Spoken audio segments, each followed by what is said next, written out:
Hey guys, welcome back to the channel. Primal Chaos here. Today, this is kind of like a part two of a series. A YouTube user named Claire's Epiphany contacted me, and they sort of gave me the suggestion of perhaps doing more Bring Me the Horizon, but specifically they were interested in hearing my take on Pray for Plagues, and also comparing that to the cover version of Pray for Plagues by everybody's favorite industry darling right now, Will Ramos.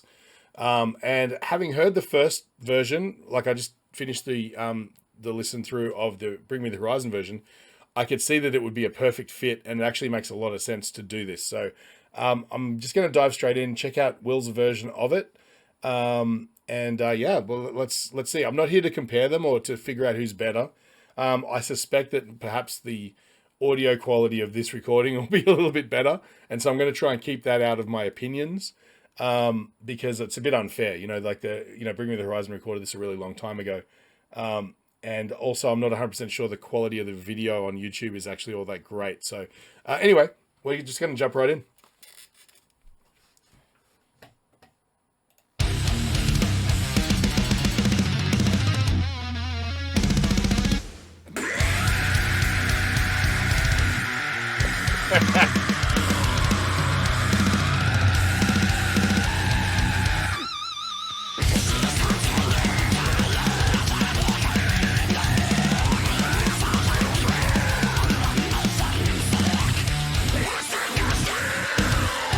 Okay, so the first thing I'm hearing actually is kind of what I suspected with the Bring Me the Horizon version is there's a lot of vocal layering. So don't go into this cover version thinking this is another one of the one takes where you're hearing exactly just what's coming out of this man's mouth, because there's at least 2 or 3 voices going on throughout that whole section there. So just bear that in mind. But again, as I mentioned in the last video, that's not criticism. That's just the way that you do things in the studio. I feel like when you do a vocal one take, there's a certain element of honesty that you have to put out there, because you're obviously doing it to show people, yes, I can sing the song live and this is what it sounds like. In this case, this is a cover version of a song, so they can do whatever they want, and without any sort of judgment or prejudice, because, they're just trying to give you a great listening experience. But if I go back, I'll point out what I'm talking about.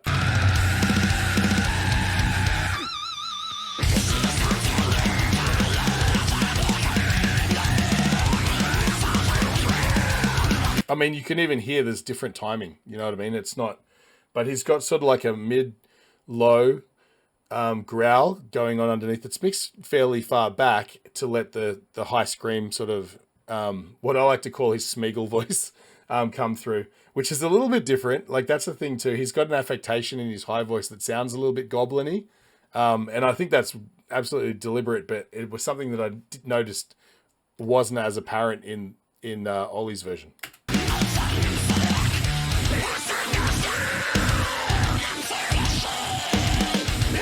Yeah, so you can hear the doubling right there, because he does, the first line's doubled with the lower note and then the second line's not. So that's actually really good.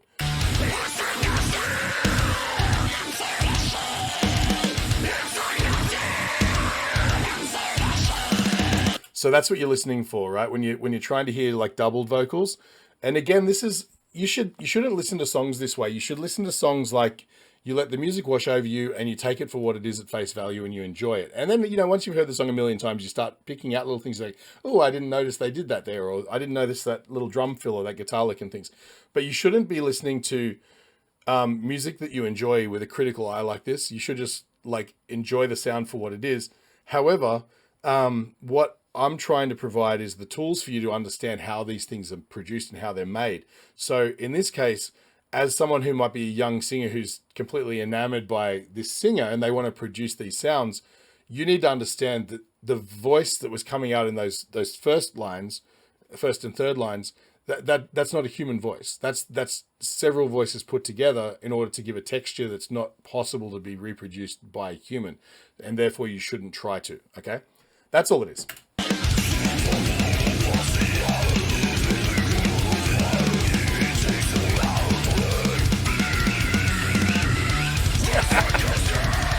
What is that?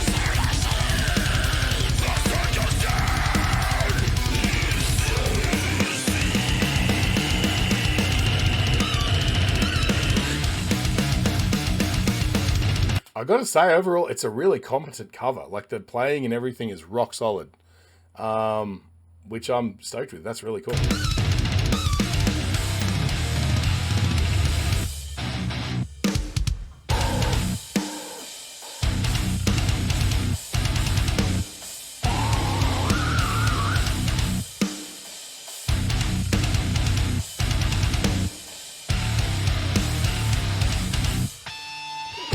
I will bring up one thing though, and this is what I was talking about in the last video, is that sometimes you have to bring a certain different energy to the studio, which is why they do vocal doubling and things like that, because it doesn't have the energy of like the live performance, which is more raw. If I had to compare both versions of this, I would say this is a note perfect rendition. I mean, I don't know the other song well enough to know if they're playing everything exactly the same or not. I would suspect it's probably pretty close. Having only heard the original song once, it's hard to gauge. But what I will notice, or what I will note, is that it felt like the Bring Me the Horizon version felt more raw. This feels really produced, and again, not a criticism, just more indicative of the two different time frames. And so that's an interesting thing to take away as well. You can hear every single note in this. It's not this high energy mix. It's just mixed clean and bright and really tidy. So, you know, that's, take from that what you will. That's not a criticism. It's just an observation.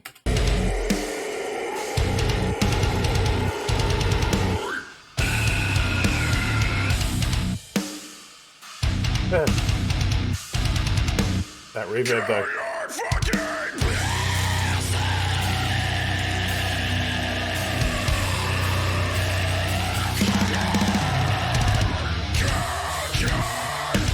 Great texture.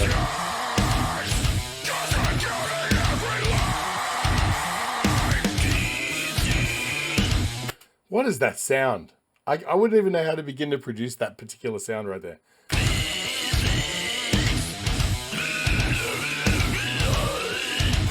That false chord rattle that he gets is also like next level.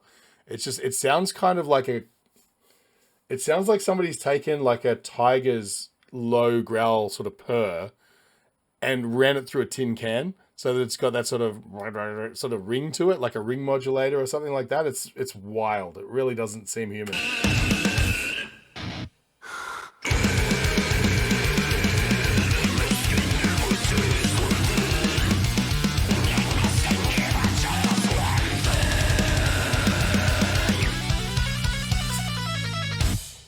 Some great playing, and what I'm enjoying more about this version is I can actually hear all of the little bits and pieces. So this is kind of more like it's the other one, the original was kind of like a little bit, there was a lot of it was lost in the mix, and again I believe that's more to do with the quality of it rather than anything else. But in this one I can nerd out and hear all the little guitar playing bits, and I'm digging that. There's that scale thing I was talking about.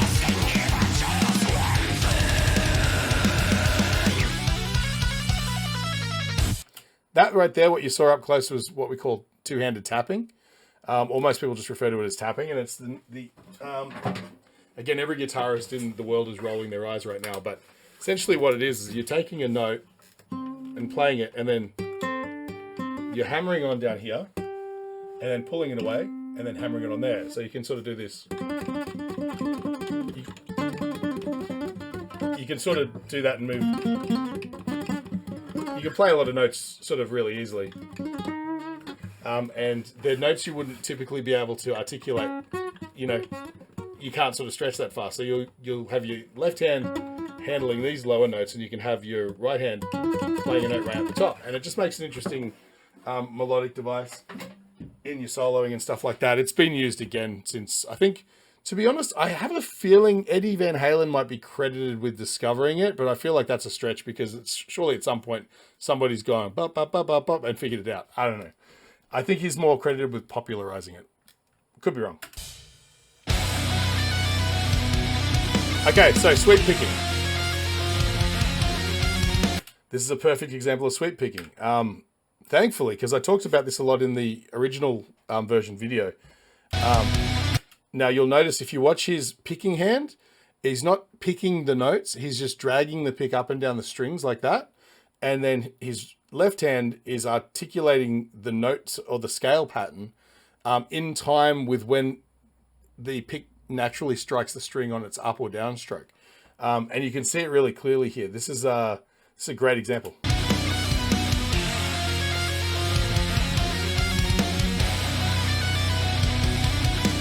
And it's a difficult technique to learn because it requires really good timing and really good connection between your two hands, which is why it's one of those things guitarists use a lot, because if they've got that skill, they like to show it off. Also, I'm just having a look at these double kicks. One thing I've noticed I've got a electric kit here that is on loan, and I've been trying to get into drumming, but I'm really finding it hard to articulate fast double kick patterns. Or double kicking at all, to be honest with you. But I noticed that the setup looks a little different, and I'm going to have to look into that and see if there's maybe some drummers can chime in. When you're doing music that has specifically very fast double kicking patterns, as opposed to just, I'm talking about where you're actually, grooving with the rest of the drum groove with the double kicks. Are there pedal setups that are designed specifically for that type of playing, where maybe the beat ahead is lighter or it doesn't move as far or something like that? I'd be really interested to know, because I guarantee there's some industry trade secrets there that, trade secrets there that probably frustrate a lot of drummers who don't know them,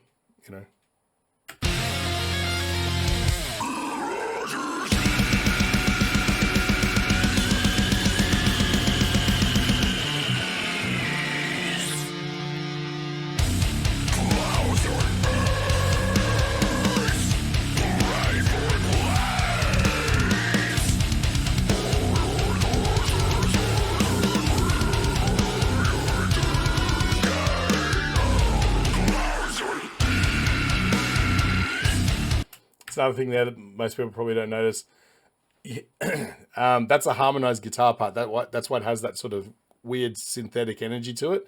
And obviously you can only play one at a time. So it looks like he's just playing a series of notes, but it's actually recorded twice with two different parts.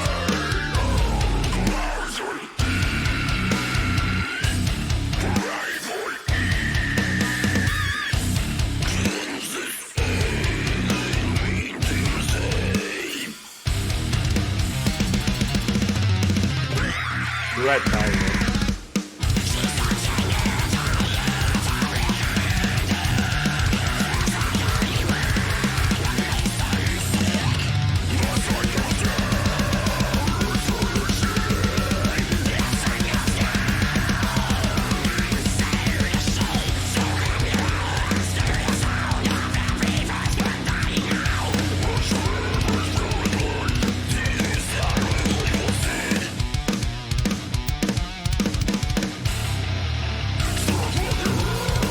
This song just has so many diverse grooves to sort of just to nerd out to. I love it.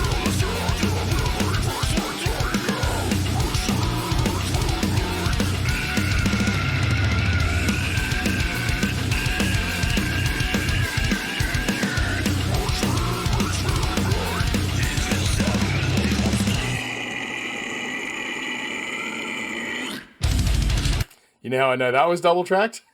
Because it's in both ears at once. It seems like he's got a center vocal, and he's also been double tracked, and they've panned it hard left and right.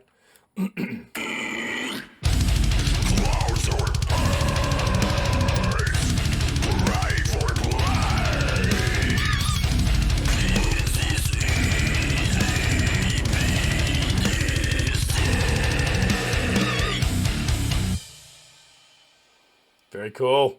Very cool. All right, guys, you've heard me talk about Enchroma glasses. I'm hugely passionate about them because I'm in fact colorblind, as is 1 in 6 guys, 1 in 200 women. Click on the link in the description. It'll take you to Enchroma, where you can test your eyes for free, and also you can pick up a pair of corrective glasses. So just use the code CHAOS in the checkout to get 10% off. And you've also got a 60-day trial period, so you can't really lose. All right, back to the review. All right, so it's been a little bit of a confusing one, because I'm trying not to compare the caliber of both of the performances between this and the original. Having only heard the other one once, it's really hard to gauge harder than I thought to gauge actually how similar they are musically. They could be completely different songs for all I know, because I'm so overwhelmed with so many different parts of the songs and how they all sort of fit together. If they were much more simplistic songs, I'd probably be able to go, oh, okay, seems like they went tonally in a different direction here, or they've done something there, or the rhythmically it's a little bit different. But it's really tricky to sort of piece them apart. One thing I will say is that, to me, that my initial reaction is the original version just seemed more raw and natural. This version was very sterile and clean, but perfectly executed. So it depends on what you prefer musically. I can't honestly say one's better than the other, because that's not my place. But I'm excited to be able to hear a revamped version of an older song that allows me to sort of piece it apart a little bit more accurately, because I can hear all of the bits and pieces. And honestly, the energy of the song's fantastic. I'm a big fan now. I really like it. And I'm sure that'll be the case with more Bring Me the Horizon. I'm really enjoying every single song of theirs that I sort of dive into. So what's killing me is I want to just start listening to albums, but I can't, because there's a chance I might spoil a future reaction video. So I'm going to wait until I've done a whole heap of their stuff, and then I'll just, as a fan, jump in and just burn through everything, But yeah, I just want to say, first of all, thank you to Claire's Epiphany on YouTube for the suggestion to do this whole thing.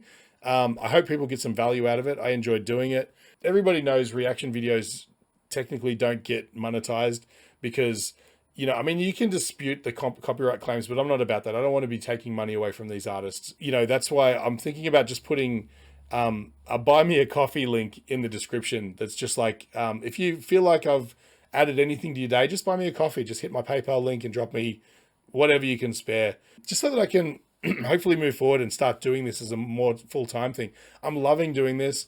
The feedback I'm getting from people is that they're also excited about what I'm doing as well, which is the most flattering thing in the world, honestly. Which, when I started this, seemed like the biggest pipe dream in the world.